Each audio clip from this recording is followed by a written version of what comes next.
Aujourd'hui, les musulmans fondamentalistes cherchent à imposer une vision radicale, régressive de l'islam. Et les premières victimes de cette idéologie, ce sont les femmes.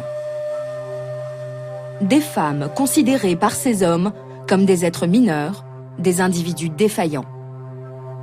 Et je suis révoltée par les crimes réels qu'on commet au nom de l'islam, mais aussi par les crimes symboliques qu'on commet au nom de l'islam, en disant il y a quelqu'un qui est la cause de tous les problèmes, c'est le diable, incarné en femme, ou la femme qui porte en elle un peu de diabolique.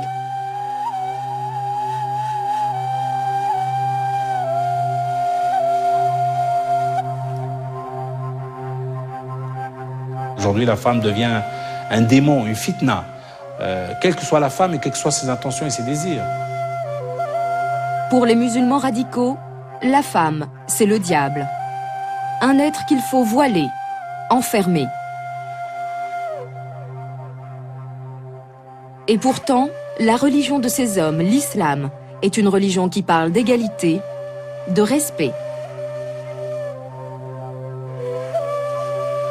Des idées que le prophète Mahomet lui-même a défendues toute sa vie. Un prophète qui n'était pas du tout, l'homme que vous croyez. Il a dit je n'ai aimé de votre monde que 3 choses, les parfums, les femmes et la prière, en rajoutant que la prière avait la prééminence à ses yeux. Et c'est cette histoire, une histoire pleine de lumière, de passion, de combat, que nous allons vous raconter.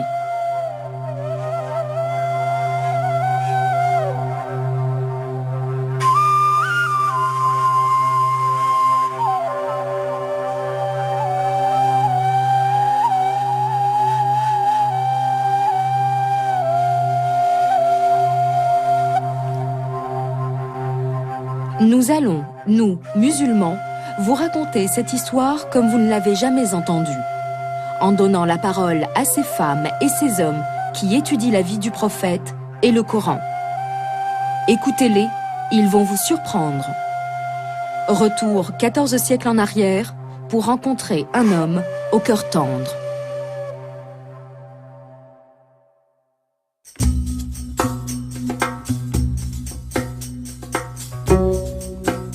Mahomet naît vers 570 au cœur de la péninsule arabique, dans une famille noble, mais très pauvre. Mahomet est orphelin, il ne connaîtra jamais son père, et sa mère meurt alors qu'il n'a que 6 ans. Enfant, il s'occupe des quelques chèvres qui appartiennent à la tribu. À l'adolescence, il apprend le métier de caravanier.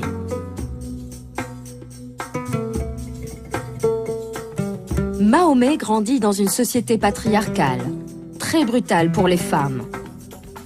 La plupart sont considérés par les hommes de l'époque comme un fardeau. De simples bouches à nourrir qu'on peut éliminer en les enterrant vivantes. Les hommes étaient les chefs de la vie domestique comme de la vie publique. Les femmes n'avaient pas de statut. Faisait partie des bagages qu'on emmenait. Bref, la société arabe du 7e siècle est une société faite par les hommes, pour les hommes.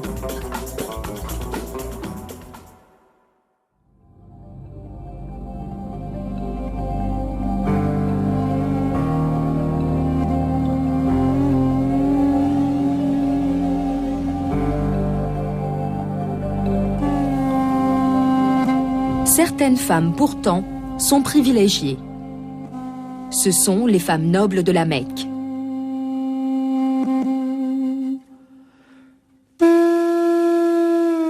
Khadija fait partie de cette minorité. Khadija est une riche commerçante, mère de 3 enfants et veuve 2 fois. Elle a 40 ans lorsqu'elle rencontre Mahomet. À l'époque, il n'est encore qu'un jeune caravanier pudique, courtois et un bon négociateur. Je pense que la rencontre avec Khadija, ça a été une rencontre unique dans sa vie. pour ce qui est de Mohammed, justement, jeune homme de la Mecque, qui était à la fois désargenté et orphelin, de père et de mère. Elle était unique parce que Khadija va le porter au sommet de ce qu'il peut donner. Mahomet a 24 ans lorsque Khadija l'engage pour être son employé. Khadija lui propose de s'occuper de l'une de ses caravanes, de son commerce, et lui, il accepte et elle part avec les articles qu'elle voulait vendre. Il revient avec un profit considérable. C'est à ce moment-là que le prophète va avoir une réputation d'homme sûr, d'homme fidèle et honnête. Ce qui fait qu'il se fait remarquer très vite par tout le monde, et à commencer par son employeuse, qui était Khadija. Khadija tombe rapidement sous le charme de ce jeune homme. Et elle se met même en tête de l'épouser. Mais devinez quel stratagème elle imagine pour arriver à ses fins et lui demander sa main. Elle lui envoie donc sa servante qui lui pose la question. Si tout d'un coup vous trouvez face à une proposition d'une femme qui serait belle, qui serait honnête, qui serait riche et qui serait aimante, est-ce que vous accepteriez de vous marier? Il lui dit, cette femme-là n'existe pas, ça ne peut être que Khadija. Elle est la seule à pouvoir avoir toutes ces qualités réunies en une seule personne. Et il lui dit, oui, c'est en effet Khadija. Est-ce que vous accepteriez éventuellement d'épouser Khadija? Et donc là-dessus, évidemment, il dit oui aussitôt. Et ce mariage va bouleverser la vie de Mahomet.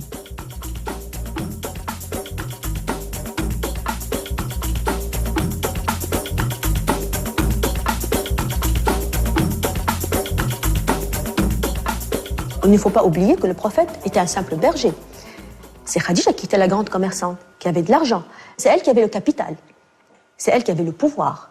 C'est une femme qui a fait du prophète un homme éminent, un homme respecté. Il est devenu un homme avec un statut grâce à Khadija. Il n'était pas un homme avec un statut grâce à ses efforts, mais grâce à Khadija et son mariage avec elle. Pendant les 15 premières années de leur mariage, Mahomet et Khadija vont avoir 4 filles. C'est une famille aisée et respectée. À 40 ans, Mahomet est un homme presque comme un autre. Mais cette année-là, un événement va tout changer. À l'époque, il va régulièrement se recueillir dans une grotte située sur les hauteurs de la Mecque. Mais un jour, alors qu'il médite, il a une apparition. C'est l'ange Gabriel. L'ange lui présente un morceau de tissu sur lequel est écrit un verset du Coran et lui dit « Lis ». Mahomet, paniqué, répond « Je ne suis pas lettré ». L'ange lui ordonne 2 fois de lire, mais Mahomet lui répète qu'il ne peut pas et s'enfuit rejoindre sa femme Khadija. Lui, il dit lui-même, je croyais que j'étais devenu fou. Alors, il était affolé. La première personne que Mohammed est allé voir, c'était Khadija, comme un petit enfant qui a peur, qui est terrifié par quelque chose et qui va tout de suite aller dans les bras de sa maman, qui va essayer de le consoler, ce qui a été le cas, qui va essayer de le réconforter.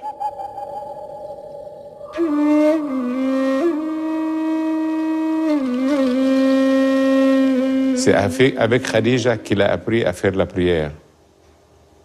C'est-à-dire Gabriel lui a indiqué comment faire la prière et lui, il a pratiqué avec Khadija. C'était la première personne. Le premier musulman numérique, si je puis dire, au sommet de la liste, c'est une musulmane, c'est Khadija. C'est un symbole très fort. C'est que le prophète reçoit la révélation, il l'a transmis à une femme. Le premier musulman est donc une femme. Un fait difficile à admettre pour les fondamentalistes, encore aujourd'hui. Comme si une femme ne suffisait pas pour donner cette autorité symbolique pour être le premier. Le premier ne peut pas être féminin, c'est toujours masculin. Donc c'est toujours cette manie qu'ont les exégètes et les historiens arabo-musulmans de voiler un peu la femme, de la mettre à l'écart, en deuxième position. Depuis la révélation de l'ange Gabriel, Mahomet est le nouveau prophète. le prophète de l'islam. Dieu lui transmet des versets qui constituent le Coran. Sa mission, faire connaître cette parole aux hommes et aux femmes. Son message principal, il n'y a de Dieu que Dieu et Mahomet est son prophète. Mais les premières années de la prédication sont difficiles. Les Mécois n'adhèrent pas à cette nouvelle religion monothéiste. Pas simple de convertir des gens qui croient en plusieurs dieux. Mais Khadija est là, toujours à ses côtés. Épouse solidaire, fidèle, qui va le soutenir à fond, qui va croire en lui. Tout ce qu'on sait, c'est le rôle qu'elle va jouer dans la formation psychologique, mentale, humaine, intellectuelle et philosophique du prophète. Donc elle aura, en tout état de cause, pendant 10 ans, formé, fait passer son mari de l'état d'homme, de statut d'homme, à celui de prophète. Khadija est de toutes ses joies et surtout de tous ses tourments. Mais elle n'est pas seulement une épouse ou la mère de ses enfants. Elle est aussi, grâce à son pouvoir, sa protectrice. Et Mahomet aime cette femme. D'ailleurs, contrairement aux coutumes de l'époque qui autorisent les hommes à prendre plusieurs épouses, Mahomet lui restera fidèle tout au long de leurs 25 années de mariage. En 619, Khadija meurt. Elle a 65 ans. L'année de sa mort est considérée par la tradition arabo-musulmane comme l'année de la tristesse. Sans elle, Mahomet aurait-il affronté son destin ?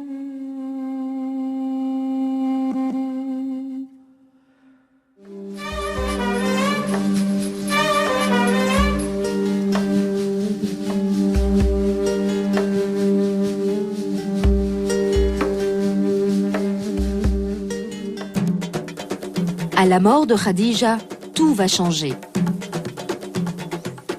Politiquement d'abord, Mahomet n'a plus de protecteur.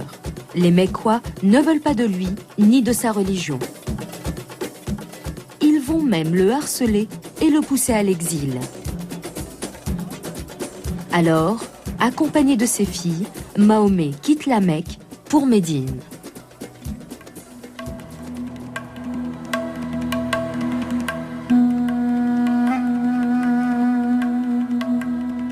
Sur le plan affectif aussi, tout change. Mahomet a 50 ans et une nouvelle vie commence.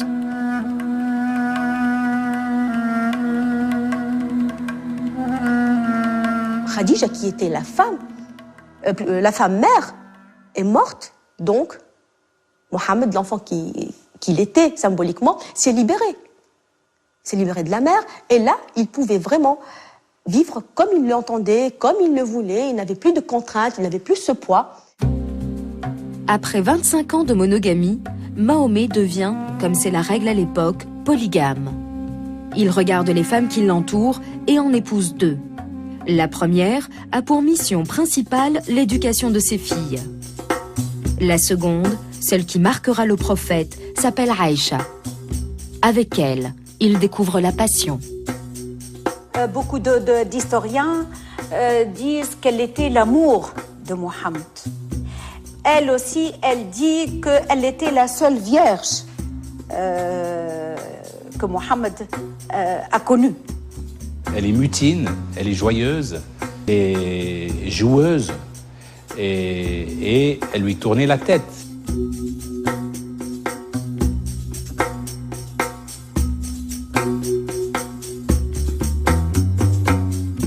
Et donc il y a un amour là viscéral, incompréhensible, fou, sans limite, une possession mutuelle. J'imagine que le prophète était très possessif aussi vis-à-vis de Aïcha. Et donc, il y a une sorte de voracité.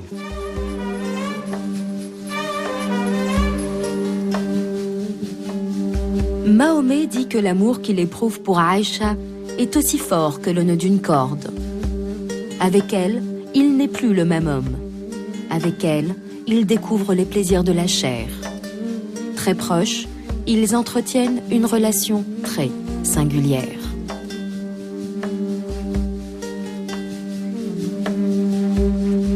Mohammed ne trouvait pas de problème s'il faisait la prière alors que Aïcha était dans son bourde, c'est-à-dire en train de l'embrasser, on peut comprendre. C'est-à-dire, rien ne séparait Mohammed de Aïcha.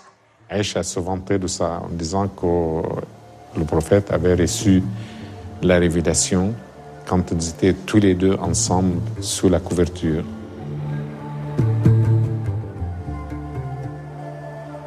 Là, il y a une relation très proche entre la prière et entre les femmes, c'est-à-dire l'amour, c'est-à-dire la sexualité. Et c'est là l'essence du Coran. C'est là l'essence de la religion musulmane qu'on a tendance à oublier aujourd'hui.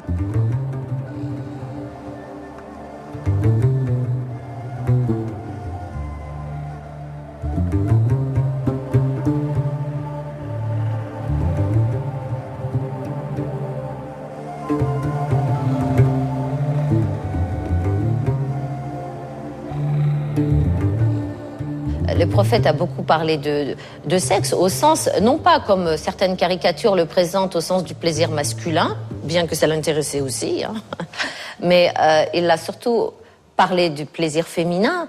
C'est vrai que là, on peut reconnaître quand même, sans faire de l'apologie à outrance, qu'il y a des textes formidables pour l'époque.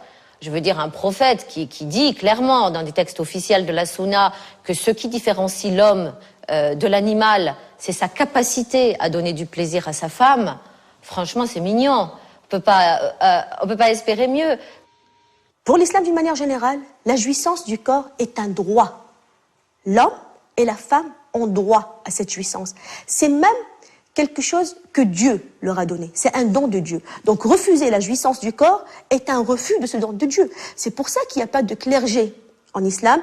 Il n'y a pas d'hommes ou de femmes qui font vœu d'abstinence. La seule limite prescrite par la loi musulmane, par la charia, c'est que quand il y a un couple légitime qui sont dans une activité, qui sont entre eux dans l'intimité, qui ont une relation intime entre eux, physique, eh bien, il n'y a aucune limite, sauf la violence. Il ne faut pas contraindre le partenaire ou l'obliger à faire quelque chose qu'il n'aime pas ou qu'il n'a pas envie de faire.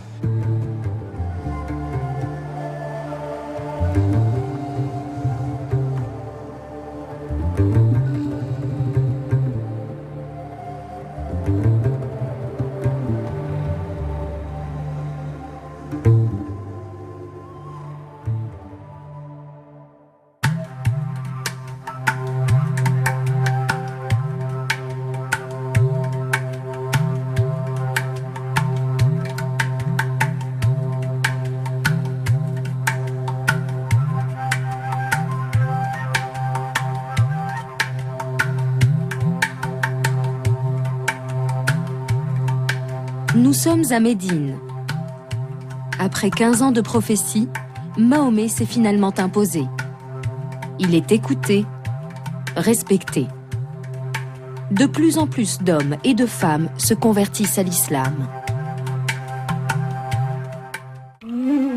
C'est à ce moment-là que Mahomet prend plusieurs épouses. Aujourd'hui, bien sûr, cette polygamie choque. Mais n'oublions pas qu'à l'époque, le harem est chose courante. Il y a une expression qui dit chaque homme, chaque prophète a la capacité copulatoire de 40 hommes et Mohammed a la capacité copulatoire de 40 prophètes. Donc ça, c'est dans la métaphore, hein, évidemment. Le jeu est dans la métaphore. Le fait qu'on considère que c'est le parangon de l'amant parfait, complet, qui à tous les niveaux est satisfaisant pour sa partenaire ou son épouse.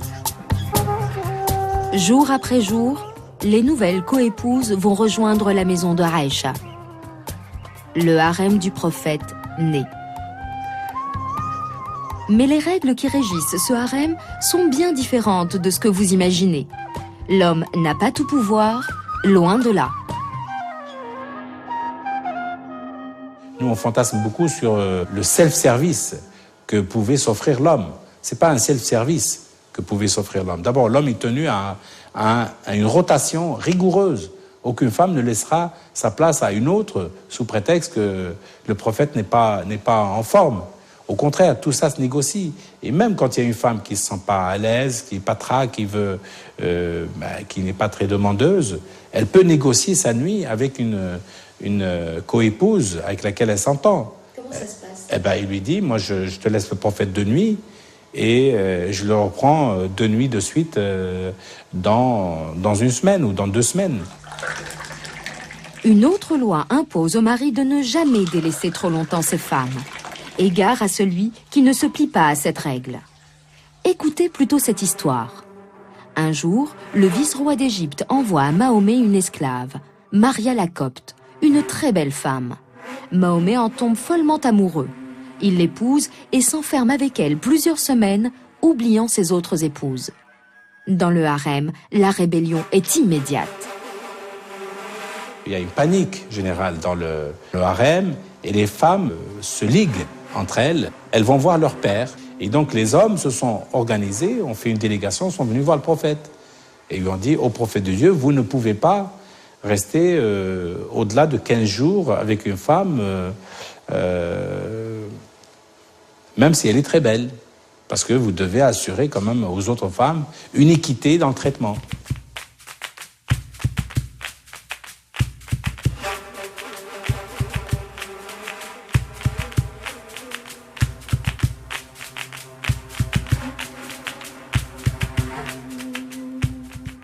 C'est que les femmes ne sont pas des esclaves. C'est que les femmes ne sont pas soumises, même au prophète. La maison du prophète est un lieu de vie avec ses éclats de voix.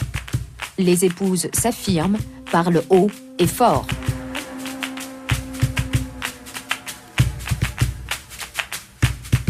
Les femmes étaient très jalouses les unes des autres. Et c'est normal, puisque, comme je l'ai dit tout à l'heure, c'est un problème de statut social.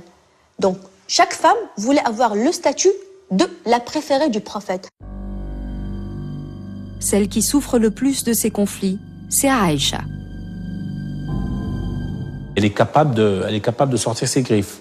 Et qu'il ne faut pas qu'on lui tourne autour de son homme. Hein. Je veux dire, et à plusieurs reprises, elle a montré qu'elle pouvait être une tigresse redoutable. Et d'ailleurs, tout le monde la redoute, hein, parce qu'elle est capable de se mettre en colère pour garder ses privilèges de femme choyée par le prophète, quoi.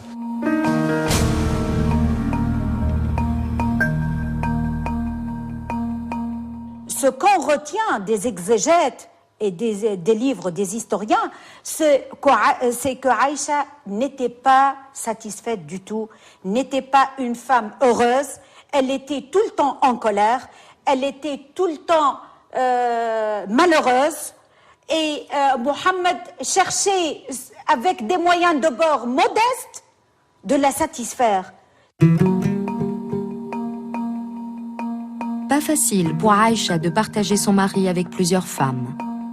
Pas facile non plus pour Mahomet de gérer les conflits entre ses différentes épouses.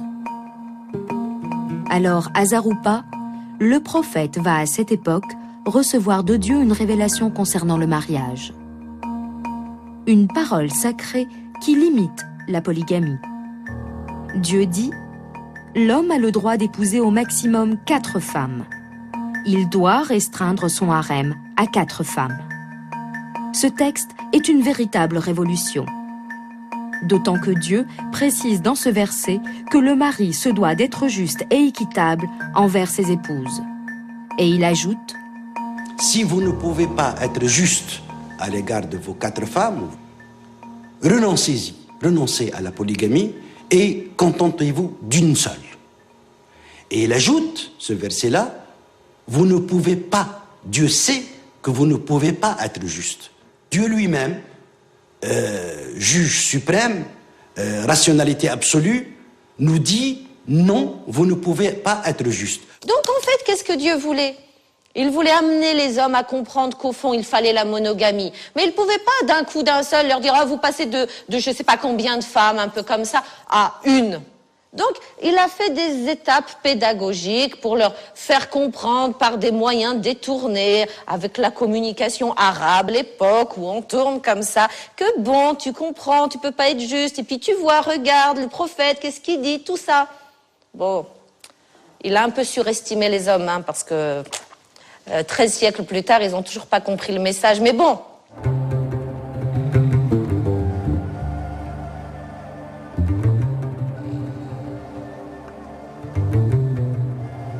Après de longues années de prédication et de guerre, le prophète Mahomet s'impose comme un chef politique, un guide spirituel.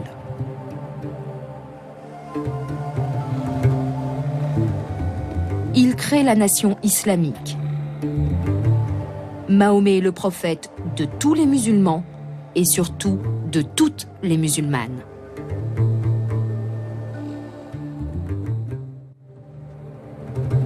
Il sait que la condition de la femme est un enjeu majeur. Il sait qu'il faut bousculer les franges les plus traditionnelles de la société qui considèrent encore les filles comme des sous-hommes. Mohammed n'avait pas de problème avec les femmes. Sûrement, il pouvait porter un regard admiratif si une femme lui plaisait. Mais ce n'était pas seulement la femme, entre guillemets, objet pour lui. La femme pouvait aussi avoir un avis. Elle pouvait discuter avec lui. Donc il acceptait de parler aux femmes. Il n'avait pas de problème, il n'avait pas de préjugés qui croyaient que la femme est une créature du second degré. Une créature du second degré. Toute sa vie, Mahomet combattra cette conception. Il consacre d'ailleurs une grande partie de son temps à régler des différends d'ordre conjugaux. Et les femmes n'hésitent pas à le solliciter. Elles réclament même son arbitrage. Le prophète était un homme très coquin, pas du tout pudique. Pas du tout pudique. Au contraire, je cite l'exemple de la femme qui est venue lui dire que son mari n'arrivait pas à la satisfaire. Mais elle a précisé que le problème de son mari, c'est qu'il avait un pénis flasque. Elle a dit de cette manière. Et il y a des hommes autour du prophète qui ont dit hey, « Arrêtez cette femme !» Elle n'a pas honte de parler de cette manière devant le prophète. Et le prophète s'est contenté de rire, sans plus. Et il a répondu à cette femme « Tu peux demander le divorce et on peut te libérer de cet homme qui n'arrive pas à te satisfaire sexuellement. »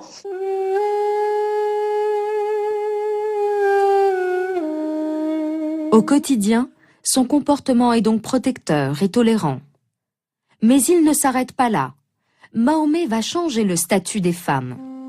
Il va interdire certaines coutumes ancestrales, en premier lieu, le meurtre des petites filles. Avant l'islam, on tuait des femmes à la naissance, c'est l'infanticide des filles, parce qu'elles étaient des bouches à nourrir. Et donc, quand l'islam arrive, il dit il n'est pas question de tuer les femmes, il faut leur accorder la vie, puisque Dieu a décidé de leur naissance, comme les garçons, il faut donc les garder en vie. Et donc déjà, il a permis aux femmes de ne pas mourir très jeunes, notamment dans les milieux pauvres. Et ce n'est pas tout. Mahomet veut aller plus loin, donner à la femme une existence juridique.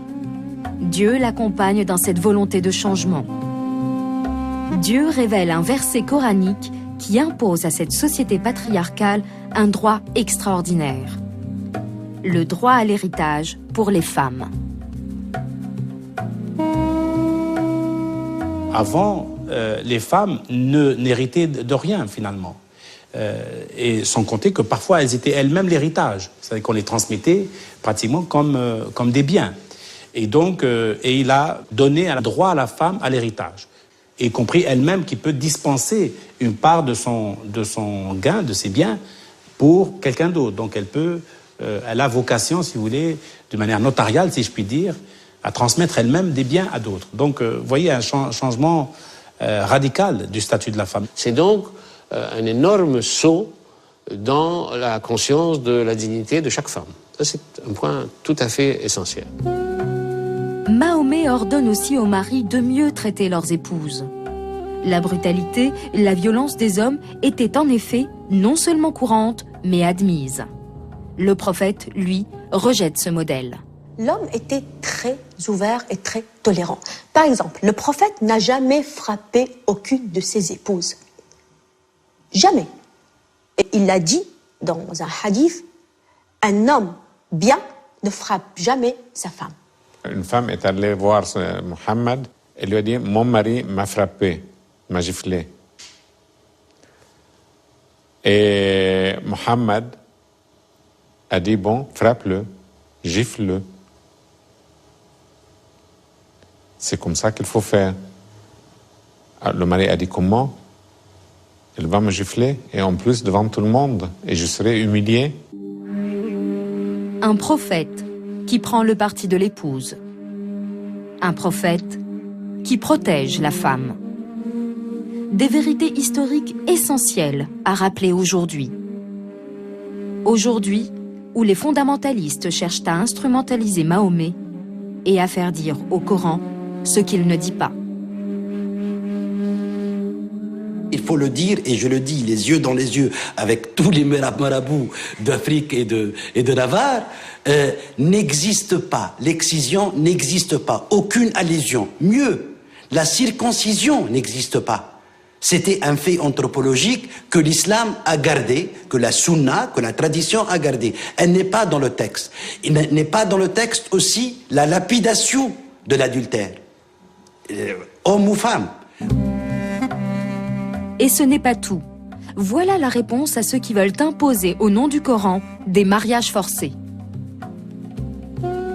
Il n'y a aucun texte qui oblige la femme, la jeune fille, à épouser un mari qu'elle ne veut pas, qu'elle refuse. Aucun.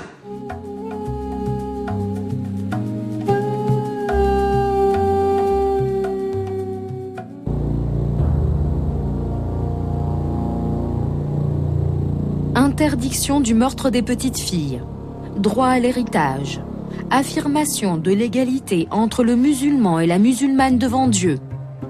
Mahomet et l'islam ont révolutionné le statut des femmes.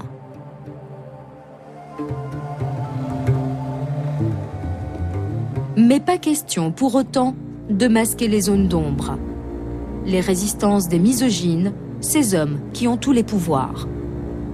Mohammed n'avait pas la possibilité de changer de fond en comble une société où la femme était encore un être mineur pour tout l'univers connu à l'époque.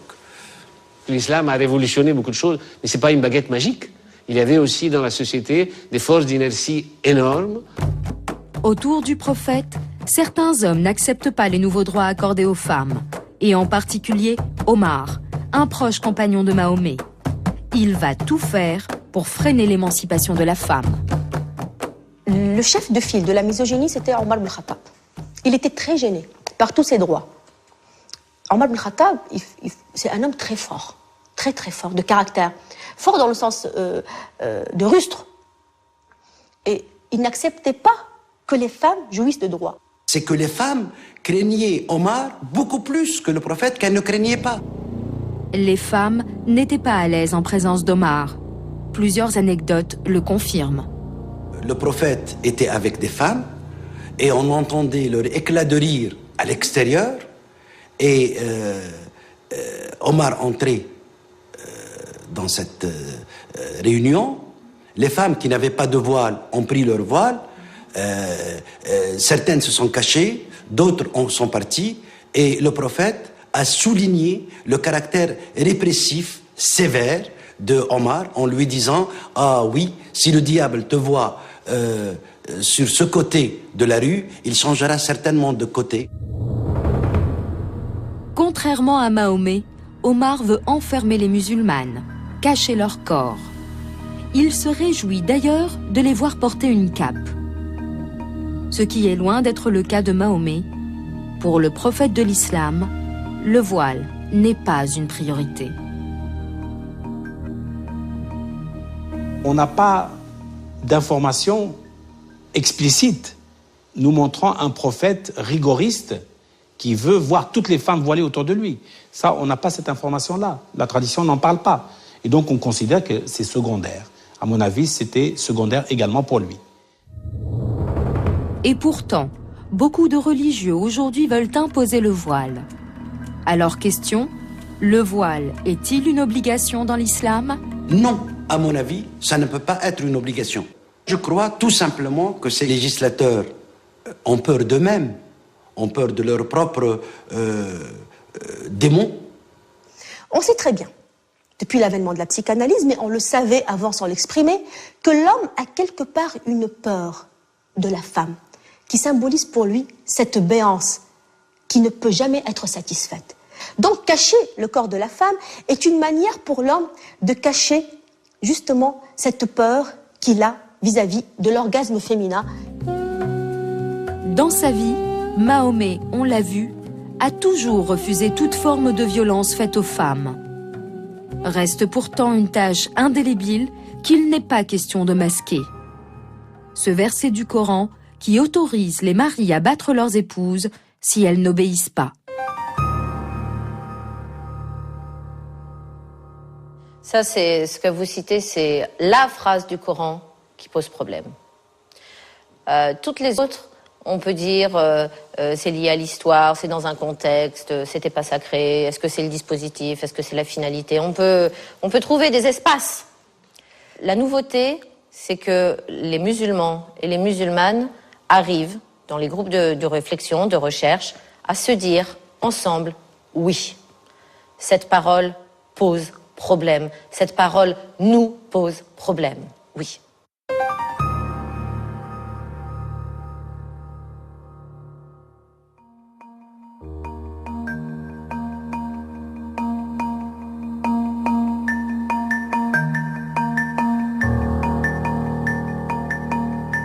Jusqu'à la fin de sa vie, Mahomet restera hanté par cette question des femmes. Malgré ses victoires religieuses et politiques, le vieil homme est inquiet. Il craint que les droits qu'il a réussi à imposer, comme l'égalité entre l'homme et la femme devant Dieu, ou l'interdiction du meurtre des petites filles, ne soient remis en question après sa mort.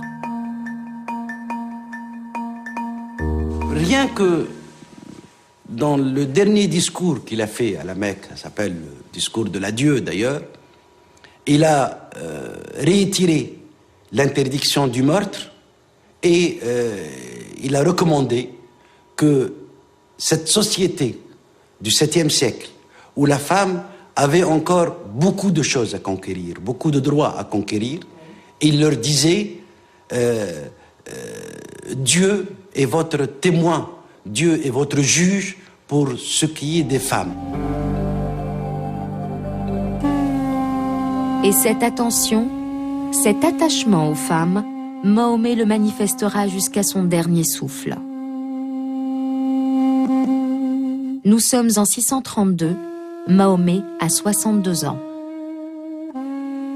Le prophète avait l'habitude de partager ses jours entre ses différentes femmes équitablement. Quand elle est tombée malade, les autres ont compris qu'elle voulait aller dans la maison de Aïcha et on lui a dit tu peux aller, il n'y a aucun problème. Il est allé passer ses derniers jours dans la maison de Aïcha et il est mort, selon l'histoire, dans ses bras.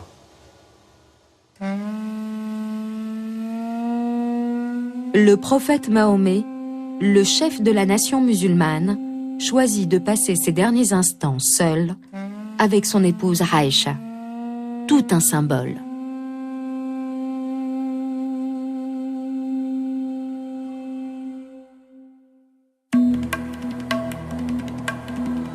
Cet homme a défendu la femme, sa dignité et sa liberté. Sans conteste, Mahomet a été un homme moderne pour son époque. Mais aujourd'hui, le prophète de l'islam serait-il fier de ses héritiers ?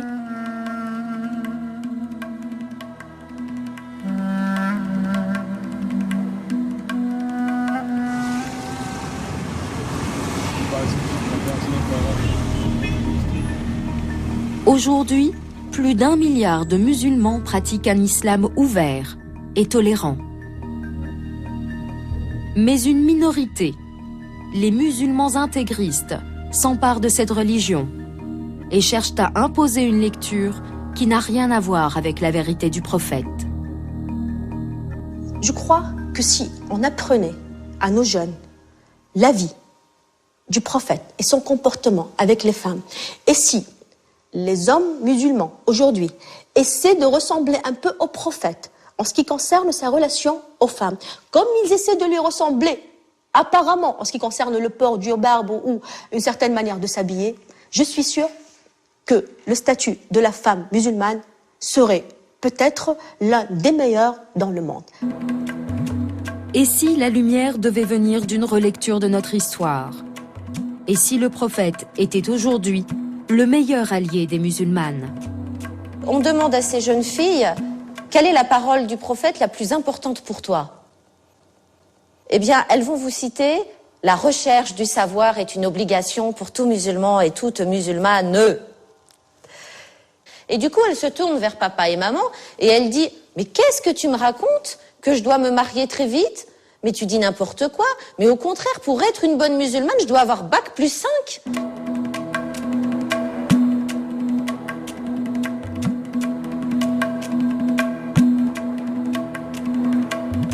Celle qui veut travailler, son mari décide que, soi-disant, l'islam dit que tu ne dois pas travailler. Mais elle se réapproprie l'histoire et elles disent comment ça je dois pas travailler. Mais tu oublies que le prophète a épousé sa propre patronne. C'était sa patronne. Et tu viens me dire aujourd'hui, l'islam dit que je dois pas travailler.